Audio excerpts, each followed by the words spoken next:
গোপন সংবাদের ভিত্তিতে চাম্পাহাওড় থানার পুলিশের বড়সড় গাঁজা বিরোধী অভিযান।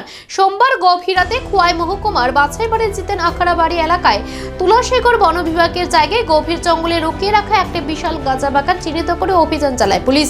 এই অভিযানে উপস্থিত ছিলেন খোয়াই মহকুমা পুলিশ আধিকারিক সমীর রায়, চাম্পাহাওড় থানার পুলিশ ও টিএসআর জওয়ানরা।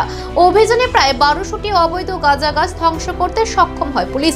পরবর্তী সময়ে গাঁজা গাছগুলি কেটে একত্রিত করে আগুনে পুড়িয়ে সম্পূর্ণভাবে নষ্ট করা হয়। পুলিশ সূত্রে জানা গেছে, আর কিছুদিনের মধ্যে গাঁজাগুলিতে ফলন আসার কথা ছিল, কিন্তু ফলন ঘরে তোলার আগে পুলিশের এই অভিযানে সর্বশান্ত হয়ে পড়ে গাঁজা চাষিরা। ধন্যবাদ। গত রাত্রে আমরা গোপন খবরের ভিত্তিতে আমরা একটা টিম গঠন করি। আমার কাছে খবর ছিল ওই বাছাইবাড়ি জিত রাখা জায়গাতে একটা ফরেস্ট ল্যান্ডে একটা গাঁজা চাষ আছে। এই ভিত্তিতে আমরা এসডিপির নেতৃত্বে আমরা এখানে গিয়ে সার্চ তল্লাশি করি। তল্লাশি চলাকালীন আমরা দুইটা প্লটে অনুমান 1200 মতো গাঁজা পাওয়া যায়। তখন আমরা স্পটে চেষ্টা করি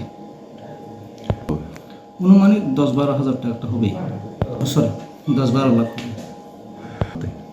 আমি আমার প্রশাসনের তরফ থেকে আমি এটাই বলতে চাই, এইসব কাজে যাতে কেউ ইনভলভ না থাকে, এই কাজে যাতে কেউ ইনভেস্ট না করে।